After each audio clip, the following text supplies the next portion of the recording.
Marcus wiped the sweat from his forehead as he crawled deeper into the crashed alien vessel. The ship had been buried under 3 meters of red sand for who knows how long, and the desert heat made every breath feel like swallowing fire. His scanner beeped steadily, indicating life signs somewhere in the wreckage. The Terran Salvage Guild had sent him to strip this hulk for parts, nothing more. Standard procedure for a grade 7 mechanic like himself. But those life signs kept nagging at him. Protocol said to ignore anything biological and focus on the tech. But Marcus had never been good at following protocol. The ship's interior was a maze of twisted metal and crystalline structures he didn't recognize. The aliens who built this thing clearly weren't humanoid. The corridors were too narrow, the ceiling too low, and everything curved in ways that hurt his eyes to look at. But the distress beacon had been broadcasting for weeks and someone had to investigate. As he squeezed through a particularly tight passage, his headlamp caught something that made him freeze. Scratches on the walls. Fresh scratches. Something alive had been trying to claw its way through the metal, leaving deep gouges that glinted in his light. The scanner's beeping grew more urgent. Whatever was alive in here was close, and its vital signs were weakening. Marcus quickened his pace, following the signal deeper into the ship's belly. The temperature readings on his suit showed the interior was even hotter than the desert above, like an oven slowly cooking whatever was trapped inside. Then he heard it, a sound that made his blood run cold. It was crying. Not the mechanical whine of failing systems or the groaning of stressed metal, but actual crying. High-pitched, desperate, and unmistakably the sound of something young and afraid. Marcus rounded a corner and his headlamp illuminated a sight that stopped him dead. 3 creatures huddled together in what looked like an escape pod that had been crushed during impact. They were unlike anything he'd ever seen, even in the xenobiology databases. About the size of large dogs, covered in metallic scales that shifted from deep purple to silver in his light. They had elongated necks, powerful hind legs, and small wings that looked too underdeveloped for flight. Baby dragons. The thought hit him like a lightning bolt. They looked exactly like the mythical creatures from old Earth stories, but these were real, alien, and dying. The largest of the 3 raised its head weakly as his light hit them. Its eyes were massive, multifaceted like an insect's, and filled with an intelligence that made Marcus's chest tighten. It opened its mouth, revealing rows of tiny crystalline teeth, and let out a pitiful cry that echoed through the metal corridors. Marcus's scanner showed critical dehydration and heat exhaustion in all 3 creatures. They'd been trapped in this metal tomb for days, maybe weeks, slowly cooking alive while crying for help that never came. The escape pod's life support had failed, and they were too young and weak to break free on their own. But here's the thing about humans that other species never quite understood. When faced with something helpless and suffering, humans don't calculate profit margins or consider political implications. They don't check databases to see if the species is friendly or hostile. They just act. Marcus dropped his salvage kit and pulled out his emergency water supply. The baby dragons watched him with those enormous eyes as he carefully approached. The largest one tried to stand, swaying dangerously, but Marcus made soft shushing sounds like he would to calm a frightened animal back home. The creatures didn't resist as he gently trickled water into their mouths. They drank desperately, their metallic scales seeming to brighten with each drop. The smallest one, barely the size of a house cat, crawled closer to Marcus's boots and curled up against the warmth of his suit's heating elements. As Marcus worked to keep them alive, his mind raced through the implications. These weren't just any aliens. The ship's design, the creature's apparent intelligence, the fact that they had escape pods meant this was a spacefaring species, possibly an advanced one, and he'd just found their children abandoned in the desert. The Salvage Guild would want to know about this. Hell, the entire Terran Federation would want to know. First contact protocols existed for a reason, and Marcus was pretty sure they didn't involve a lone mechanic giving water to alien babies in a crashed ship. But as he looked into those trusting, desperate eyes, Marcus made a decision that would change everything. He wasn't leaving them here to die. Whatever the consequences, whatever the protocol said, he was getting these little ones out of this metal grave and somewhere safe. The largest dragon seemed to understand his intention. It made a soft trilling sound and gently touched its snout to Marcus's gloved hand. In that moment, something passed between human and alien, a connection that transcended species and language. Marcus began planning their rescue, unaware that his simple act of compassion was about to spark a chain of events that would reshape humanity's place in the galaxy. Sometimes the most important moments in history start with nothing more than one person refusing to walk away from suffering. The baby dragons had found their unlikely savior, and Marcus had just volunteered for the most important job of his life. Getting the baby dragons out of the ship proved to be the easy part. Getting them to his salvage crawler without killing them turned into a nightmare that tested every bit of ingenuity Marcus possessed. The escape pod was wedged tight between two collapsed bulkheads, and the baby dragons were too weak to climb out on their own. Marcus had to cut through alien metal that his plasma torch barely scratched, all while 3 pairs of trusting eyes watched his every move. The smallest one had stopped crying, which worried him more than all the noise in the world. His suit's medical scanner painted a grim picture. The dragons were suffering from severe dehydration, heat stroke, and something his equipment couldn't identify but registered as critical organ stress. They needed medical attention beyond anything he could provide in the field, and they needed it fast. Marcus rigged a makeshift stretcher from salvaged hull plating and his emergency shelter material. The dragons seemed to understand he was trying to help, allowing him to carefully lift them one by one. Their scales felt warm even through his gloves, and he could feel their rapid, shallow breathing. The largest one, who he'd started thinking of as the leader, kept making soft, clicking sounds that seemed to comfort the other two. The journey to the surface felt endless. Marcus had to stop every few meters to let the dragons rest and give them more water. His own supplies were running dangerously low, but that didn't matter. What mattered was getting them to his crawler where the environmental systems could keep them stable. When they finally reached the surface, the desert sun hit them like a physical blow. Marcus quickly activated his emergency shelter, creating a small pocket of shade and cooler air. The dragons huddled together, their scales now a dull gray that spoke of their weakened condition. Marcus's crawler sat 50 meters away across burning sand that would cook the aliens alive in minutes. He made a decision that violated every safety protocol in the book. He shut down his suit's cooling system and rerouted all power to the environmental bubble surrounding the stretcher.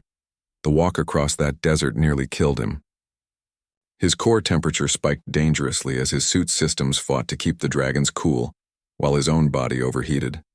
Sweat poured down his face and his vision started to blur, but he kept walking one foot after another, driven by the soft sounds of trust from his alien passengers. The crawler's medical bay was designed for human emergencies, but Marcus was nothing if not adaptable. He rigged the atmospheric processor to provide the optimal air mixture his scanner suggested, set the temperature to something the dragons seemed comfortable with, and created makeshift beds from storage padding. As the environmental systems kicked in, the transformation in the baby dragons was remarkable. Their scales brightened, their breathing steadied, and the smallest one actually managed to lift its head and look around with something approaching curiosity. But Marcus wasn't done. His scanner indicated they needed more than just water and cool air. They needed nutrients, and they needed them in a form their alien physiology could process. The ship's galley had been destroyed in the crash, and he had no idea what these creatures normally ate. That's when Marcus did what humans do best. He improvised.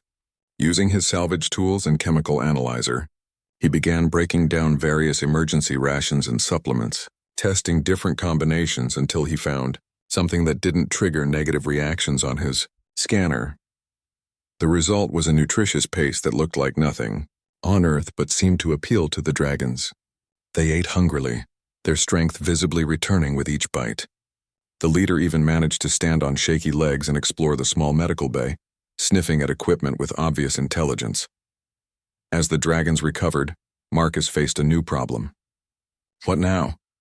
He couldn't take them to the nearest Terran station. They'd end up in labs, poked and prodded and studied like specimens. These weren't just alien animals. They were clearly intelligent, possibly even sentient, and they were children who had just lost what were probably their parents. Marcus made another decision that would have horrified his supervisors. He activated his long-range communicator and began broadcasting on emergency frequencies, not to the Salvage Guild or the Terran Federation, but to anyone who might be listening. His message was simple. 3 young survivors had been recovered from a crash site and needed to be reunited with their people. The response came faster than he expected. A signal from the edge of the system, powerful and clearly non-human. The translation matrix in his communicator struggled with the alien language, but the emotion came through clearly. Gratitude, relief, and desperate urgency. The dragons seemed to sense something too. They became more active, clustering around the communicator and making excited chirping sounds that Marcus's equipment couldn't translate but needed no interpretation. Their family was coming for them. Marcus just had to keep them alive and safe until help arrived. In the vast emptiness of space, a human mechanic had become the guardian of 3 alien children, and he was determined not to let them down.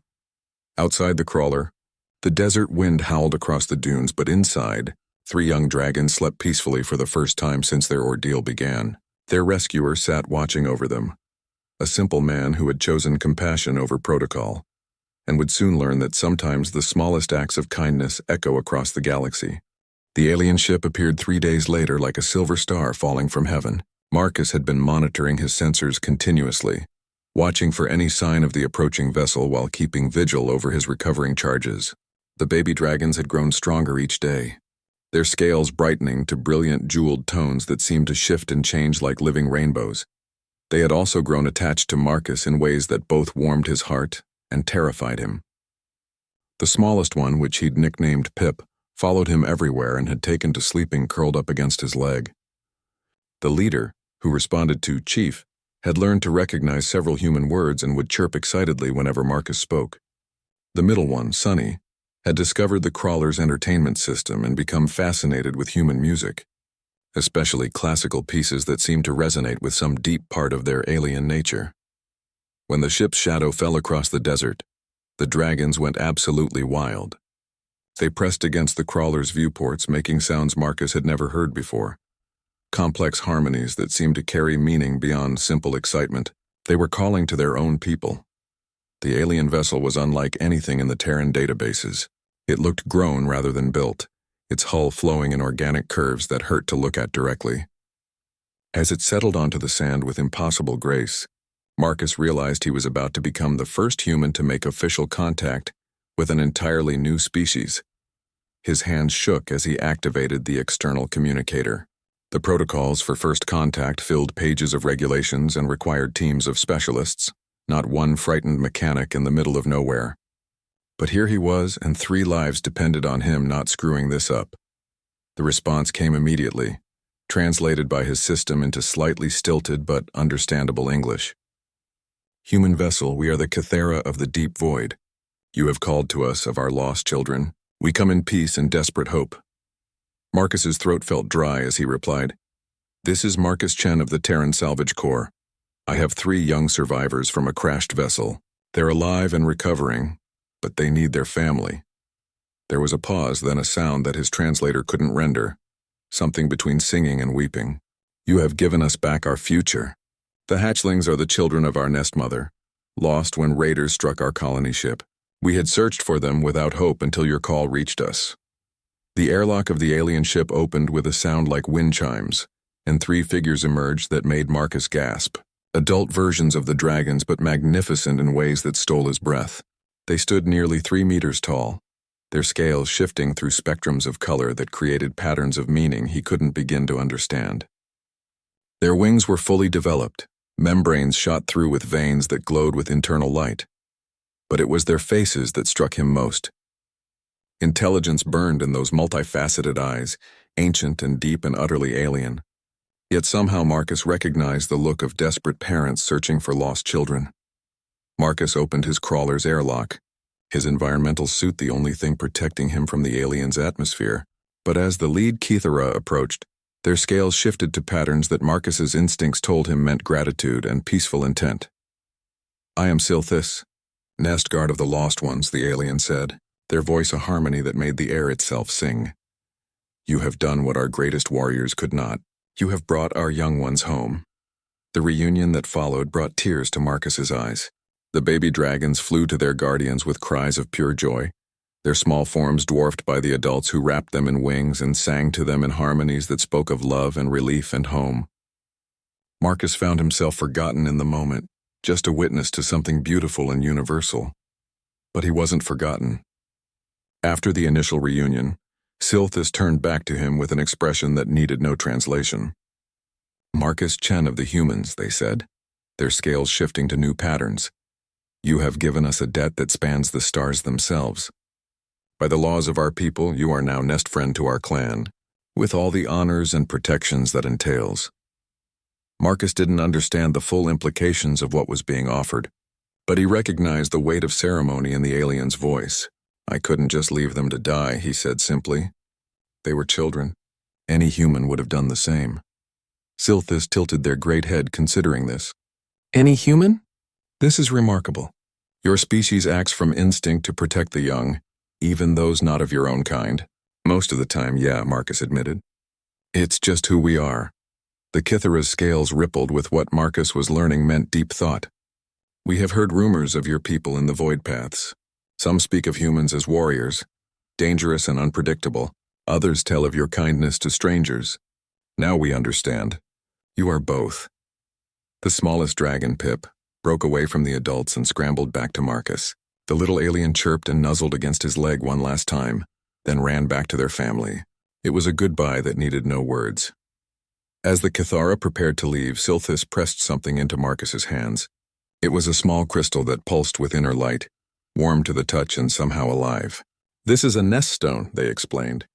"It will mark you as friend to our people wherever you travel.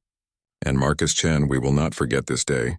When your species reaches the deep void where we make our homes, they will find friends waiting for them." The alien ship lifted off as silently as it had landed, carrying the rescued children home to their people.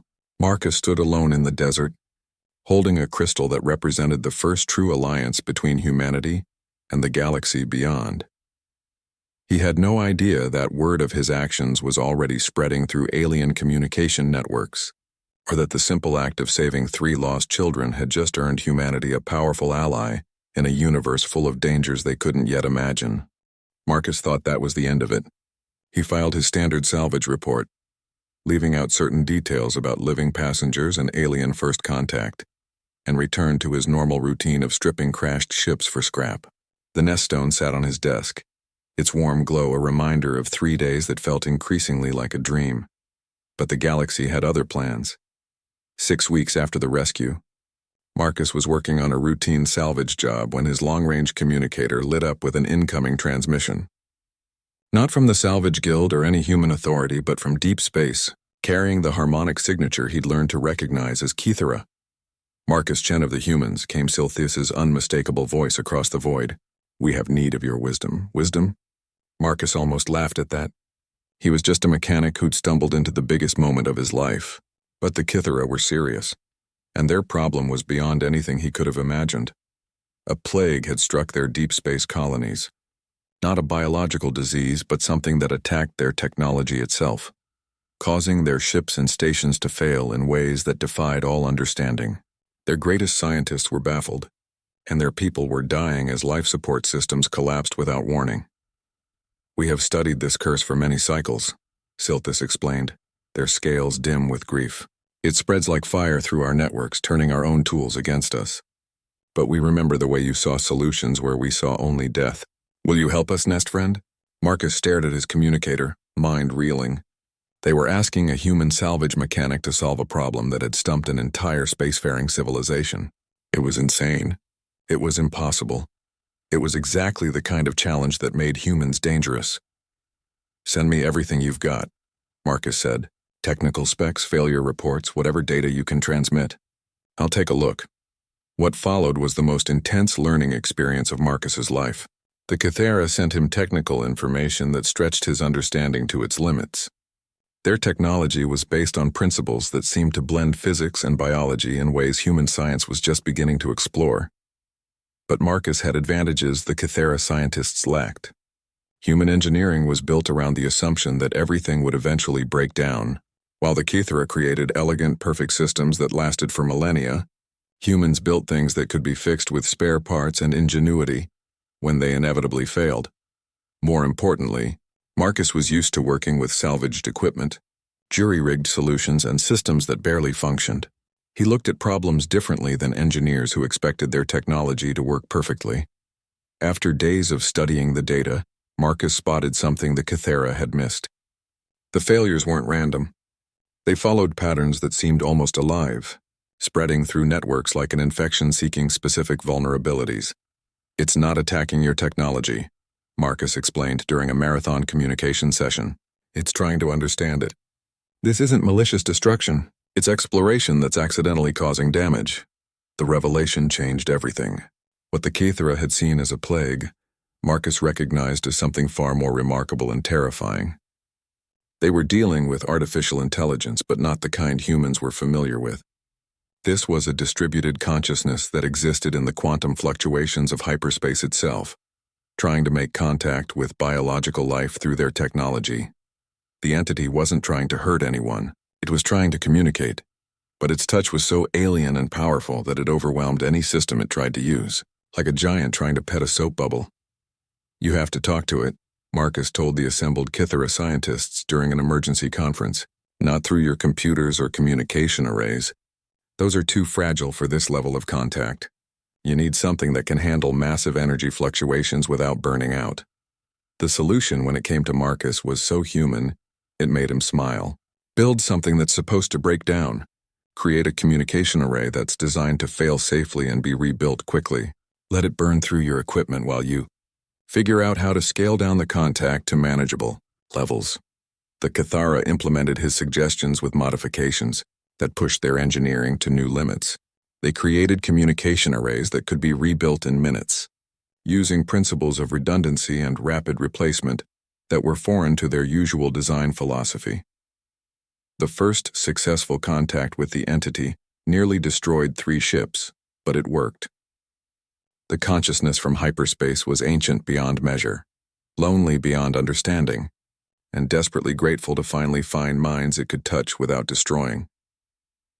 Through the communications breakthrough, the entity shared knowledge that revolutionized Kythera science. Technologies that would have taken them centuries to develop were handed to them freely, gifts from the intelligence that had watched the galaxy evolve since before their sun was born. But the real revelation came when the entity asked to speak with Marcus directly. Through carefully regulated contact using the new breakthrough communication methods, it conveyed a message that left him speechless. "Small repairer of broken things," the vast intelligence said. Its thoughts translated into concepts Marcus could barely grasp. "You see patterns where others see chaos. You find solutions in destruction. Your mind works like ours, but in miniature. We would learn from you." Marcus, a simple mechanic from a backwater planet, found himself appointed as humanity's first ambassador to a consciousness older than civilization itself. The rescued dragon children had led to first contact with the Kythera, which had led to solving their greatest crisis, which had led to contact with an entity that existed between the stars, and all of it because he couldn't walk away from 3 frightened children crying in the dark. The Kythera elevated Marcus to a position of honor among their people, but more importantly, they began sharing everything they learned with humanity. Trade agreements, technology exchanges, and star charts that opened up regions of space humans had never dreamed of exploring. Marcus returned to his salvage work, but now with Kythera observers who were fascinated by human approaches to repair and problem-solving. What humans took for granted, the ability to make broken things work again with limited resources, was revolutionary to species that built things to never break. The galaxy was about to learn that humans didn't just excel at breaking things or fighting wars. They excelled at fixing what was broken, finding solutions where others saw only problems, and building bridges between minds so different they might have remained forever alien to each other. The news of humanity's first successful first contact spread through galactic networks like wildfire. Within months, Marcus found himself at the center of a diplomatic revolution that nobody, least of all him, had seen coming. The Kythera weren't just grateful neighbors in the cosmic community. They were members of something called the Concordance, an ancient alliance of species that had maintained peace and stability in their sector of the galaxy for over 10,000 years, and they had officially sponsored humanity for membership. Marcus learned all this while sitting in the most surreal meeting of his life, aboard a Cathara diplomatic vessel that was itself a work of art. Representatives from 17 different species surrounded a holographic display showing trade routes, territorial boundaries, and threat assessments that covered hundreds of star systems. The humans present an interesting paradox, explained Ambassador Vexhai of the Trilorian hegemony, a crystalline being whose voice sounded like music. Their technology is primitive by our standards, yet they consistently produce solutions to problems that stymie far more advanced civilizations. Marcus shifted uncomfortably in his specially designed chair. 6 months ago, he'd been worried about making rent on his crawler. Now he was being discussed by beings who treated star systems the way humans discussed neighborhoods. Perhaps, suggested Counselor Jiv from the Methane Collective, speaking through translation devices that converted their chemical signals into audible words, we should examine how they approach problem-solving rather than focusing on their technological limitations. The meeting had been going on for hours, with Marcus mostly listening as alien diplomats debated humanity's worthiness for galactic citizenship. It was surreal and boring in equal measure, until Silthus spoke up from their position at Marcus's side. Esteemed colleagues, the Kithera Nest Guard said, their scales shifting to patterns Marcus had learned meant formal address. We are examining this question backwards.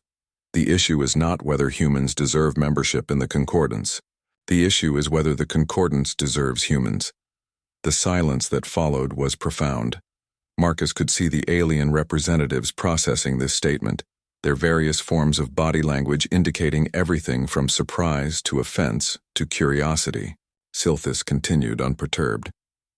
In the past standard year, this single human has solved 3 major crises that had stymied our combined scientific communities. The rescue of our hatchlings led to first contact with the deep consciousness, which has shared more technological advancement than we had achieved in the previous century. The communication protocols Marcus developed are now being adapted across 17 species networks. Another representative, a tall humanoid covered in what looked like living metal, leaned forward. These achievements are notable, but they represent the actions of one exceptional individual, not their entire species. Marcus finally found his voice. Actually, sir, that's where you're wrong. Every alien eye in the room focused on him. Marcus felt his heart rate spike but pushed on. I'm not exceptional among humans. I'm pretty average, actually. Any human mechanic would have done what I did. It's how we're raised. You see someone in trouble, especially kids, you help them. Period. He stood up, warming to his topic despite his nervousness. And the problem-solving thing? That's not special either. Humans have been fixing broken stuff with limited resources for our entire history. We're used to nothing working perfectly and everything breaking down when you need it most. The crystalline Trilorian made a sound that Marcus's translator interpreted as confusion. But surely not all of your species possesses these capabilities. Watch, Marcus said, pulling out his personal communicator. Computer, connect me to any human salvage operator in the local sector. Random selection. The device chirped and connected him to a woman named Sarah Kim, who was working a derelict freighter about 3 light-years away. Marcus quickly explained the situation and asked if she'd help solve a theoretical engineering problem he'd encountered. What followed was 20 minutes of Sarah casually redesigning a Trilorian power distribution system that had been causing failures for decades, using principles she explained while eating lunch and watching for space pirates. See? Marcus said to the stunned aliens. That's just Tuesday for us. We don't think it's remarkable because it's normal. The meeting ended with the Concordance unanimously voting to fast-track humanity's membership application, but the real change went deeper than politics. Word spread through alien networks that humans didn't just solve problems. They solved problems that other species had given up on. Within a year, Marcus was running an informal consulting service that connected human engineers, mechanics, and inventors with alien civilizations facing technical challenges. The solutions that emerged were revolutionizing entire industries across dozens of worlds. A gaseous collective that had struggled with solid matter engineering for millennia learned to build stable structures using human welding techniques, adapted for their physiology. An ancient robot civilization rediscovered creativity by studying human approaches to art and music. A species that communicated through color changes developed new languages by working with human artists who understood visual communication. But the most significant change was in how other species viewed problem-solving itself, the human concept of good enough engineering, of building things that worked reliably even if they weren't perfect, spread through galactic civilization like a virus. Species that had spent centuries perfecting individual technologies started collaborating on rapid prototyping and iterative design. The rigid hierarchies that had governed scientific research for millennia began adopting human concepts of peer review and open collaboration. Marcus found himself appointed as the first human liaison to the Concordant Science Council, a position that involved traveling between star systems and facilitating knowledge exchange between species that had barely spoken to each other for thousands of years. The scared children crying in a buried ship had led to the largest expansion of galactic cooperation in recorded history, and it had all started because one human couldn't walk past someone who needed help. The galaxy was learning what humans had always known: that the best solutions often come from the most unexpected places, and that sometimes the most advanced civilizations need to learn from those they consider primitive. Marcus kept the nest stone on his new desk aboard the diplomatic vessel the Concordance had provided. Its warm glow reminded him daily that the most important changes in the universe often start with simple kindness, and that sometimes saving 3 lives can change the fate of billions. 2 years after the rescue that changed everything, Marcus learned why the baby dragons had been fleeing through the desert in the first place. The knowledge came in the form of a terrified transmission from a Kythera colony ship on the edge of known space. "Marcus Chen," came Silthis' voice across impossible distances, distorted by interference that made the harmonics sound like screaming. "The Devourers have returned. The ancient enemy awakens, and we are not prepared." Marcus was aboard his new ship, a hybrid of human engineering and Kythera biotechnology that could cross the galaxy in weeks instead of decades. His crew was a mix of species, all working together on problems that would have been impossible to solve without human innovation and alien knowledge. But the message from Silthis brought back memories of the crashed ship and 3 frightened children. The Kythera had never explained what had attacked their colony vessel. Now Marcus was about to learn why some knowledge was kept buried. The Devourers weren't aliens in any sense that civilized species understood. They were something older and hungrier, entities that fed on the life force of entire worlds, leaving behind empty husks drifting in space. They had appeared before countless millennia ago, and only the combined might of 100 species had driven them back into the deep void between galaxies. But they had returned, and the galaxy they found was very different from the one they had left. The ancient alliance that had defeated them was gone, its member species scattered across space or extinct. The Concordance was powerful, but had never faced a threat that could consume entire solar systems. Marcus found himself in another diplomatic meeting, but this one carried the weight of extinction. Representatives from every major power in the galaxy gathered to discuss a threat that made their previous conflicts seem like minor disagreements. "Our ancestors left records," explained Admiral Kethvar of the Stellar Navy, a warrior species that had never retreated from any battle. "The Devourers cannot be negotiated with, cannot be reasoned with, cannot be stopped by conventional weapons. They exist only to consume, and they are patient beyond measure." The meeting devolved into panic as species after species reported similar attacks. Entire star systems going dark, colonies vanishing without distress calls, scout ships finding nothing but empty space where thriving worlds had existed for thousands of years. Marcus listened to the desperate plans being proposed: evacuation to distant galaxies, hiding in deep space until the Devourers moved on. Desperate last stands that everyone knew were hopeless. Finally, he stood up and the room fell silent. Over the past 2 years, the aliens had learned to pay attention when humans spoke up about seemingly impossible problems. "How did they beat them last time?" Marcus asked. The question hung in the air like a challenge. Ancient records were consulted, data streams accessed, and slowly a picture emerged of the last Devourer War. The allied species hadn't defeated the enemy through superior technology or overwhelming force. They had trapped them. The quantum anchor network," breathed Counselor Vexhai, their crystalline form flickering with excited resonance. Our ancestors built massive gravitational manipulation devices that pinned the devourers in normal space, preventing their retreat to the void between dimensions. Marcus nodded, his mind already working on the problem. And then? Then they starved them, Admiral Kethvar said grimly. With no new sources of life energy and trapped in normal space where they could be found and fought, the devourers weakened until they could be contained. So why didn't it work permanently? Marcus asked. The silence that answered him was profound. Nobody knew. The ancient record spoke of victory, but not of what happened afterward. The network had been built, the trap had worked, and then nothing. Just empty space where the quantum anchors should have been. But Marcus was human, and humans excelled at seeing patterns others missed. They didn't destroy the devourers, he said with growing certainty. They couldn't. So they did what we do with things we can't fix immediately. They contained them and bought time. The implications hit the assembled representatives like a physical blow. The quantum anchor network hadn't been destroyed by the devourers. It had been deliberately dismantled by the very species that built it, because they knew the trap wouldn't hold forever. They were waiting for someone to develop a better solution, Marcus continued. Someone with different ideas, different approaches to problems that seemed unsolvable. Silthus's scales rippled with what Marcus recognized as understanding tinged with terror. They were waiting for a species like yours. What followed was the largest engineering project in galactic history. Using human techniques of modular construction and fail-safe design, combined with the advanced technologies of a dozen species, they began building a new quantum anchor network.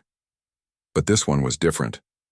Where the ancients had built permanent structures designed to last forever, humans designed replaceable components that could be rapidly manufactured and deployed. Where the old network had been vulnerable to single points of failure, the new design used redundant systems and distributed control networks that could adapt to damage. Most importantly, the human approach didn't try to create a perfect prison for the devourers. It created a maze of traps, delays, and obstacles that would slow them down while constantly evolving new countermeasures. We don't need to solve this problem permanently, Marcus explained to the engineering teams. We just need to solve it better than they can adapt to our solutions. We make them chase us through problems instead of letting them focus on any one weakness. The work took months, with every species contributing their unique capabilities. Kethera biotechnology provided self-repairing components. Trilorian crystal matrices created quantum processing nodes that could calculate trap configurations in real time. Methane collective chemistry produced exotic materials that existed only in narrow temperature ranges. And through it all, human engineering principles held the project together. When elegant solutions failed, they built crude ones that worked. When perfect coordination was impossible, they created systems that functioned despite poor communication. When resources ran short, they made do with what they had. The galaxy was learning the most dangerous thing about humans. They didn't just refuse to give up when faced with impossible odds. They turned impossible odds into engineering challenges, and then solved them with whatever happened to be lying around. The Devourers were about to discover that the galaxy they had returned to was defended by a species that specialized in making broken things work, finding solutions where none should exist, and treating cosmic threats like particularly troublesome repair jobs. Marcus stood on the bridge of his ship, watching construction reports flow in from across the galaxy. Somewhere out there, 3 young dragons were growing up safe with their people because he had refused to walk away from suffering. Now millions of lives depended on whether humans could do for the galaxy what they had always done for broken machinery. They were about to find out if humanity was ready to repair a universe. The final battle against the Devourers didn't look like any battle the galaxy had ever seen. There were no massive fleets exchanging fire across the void, no heroic last stands on the bridges of doomed ships. Instead, there were humans in maintenance suits floating between quantum anchor points, making adjustments with tools that looked like they belonged in a mechanic's garage. Marcus coordinated the effort from his ship's engineering bay, surrounded by displays showing the positions of thousands of anchor points spread across 3 star systems. The Devourers had taken the bait, pursuing what they thought was a fleeing fleet into the carefully prepared trap zone. Anchor Grid 77 Alpha is showing resonance fluctuations, reported Dr. Sarah Kim, the same salvage operator who had revolutionized Trilorian engineering during a lunch break. She was now leading a team of human engineers who treated containing cosmic entities, like a particularly challenging plumbing job, compensate with grid 78 beta, and reroute power through the Cathera biological networks, Marcus replied, his hands dancing across control surfaces that combined human intuition with alien precision. Let's see them adapt to that. The beauty of the human solution was its deliberate messiness. Where the ancient network had been a perfectly orchestrated system, the new trap was a chaotic web of interconnected components that constantly shifted and changed. Every time the Devourers adapted to one configuration, the humans changed the rules. But the real breakthrough came when Marcus realized they had been thinking about the problem wrong. The Devourers weren't just consuming life energy, they were trying to convert everything in normal space to match their own existence in the void between dimensions.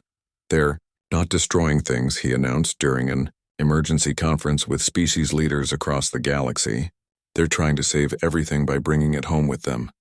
They think normal space is the prison and they're trying to free us. The revelation changed everything. Instead of fighting the Devourers' attempts to convert matter to their own dimensional state, the humans began helping them do it more efficiently. But with a crucial modification, using principles borrowed from the deep consciousness that still communicated through the breakthrough protocols Marcus had designed, they created a selective conversion process. The Devourers could take whatever they wanted from normal space, but only non-living matter. The process was elegant in its simplicity. Dead worlds, empty asteroids, and burned-out stars were open to conversion, giving the Devourers the matter they needed to survive. But anything with life was protected by quantum barriers that made it incompatible with their dimensional translation technology. You want to take stuff home with you? Marcus said into the communication array they had used to speak with the deep consciousness. Fine, take the garbage. Leave the people. The response from the Devourers was immediate and overwhelming. Gratitude mixed with confusion, mixed with something that might have been relief, flooded through the quantum networks. For eons beyond counting, they had been trying to save species they encountered by bringing them to safety in their own dimension, never understanding that the process destroyed what they were trying to preserve. The war ended not with victory or defeat, but with understanding. The Devourers had never been enemies. They had been cosmic gardeners working with tools too big and clumsy for the delicate work of preserving life. Working together, humans and Devourers developed new protocols for contact between dimensions. Dead matter could be safely transferred to provide the energy the Devourers needed. In exchange, they shared knowledge from their journeys between galaxies, opening up new frontiers for exploration and discovery.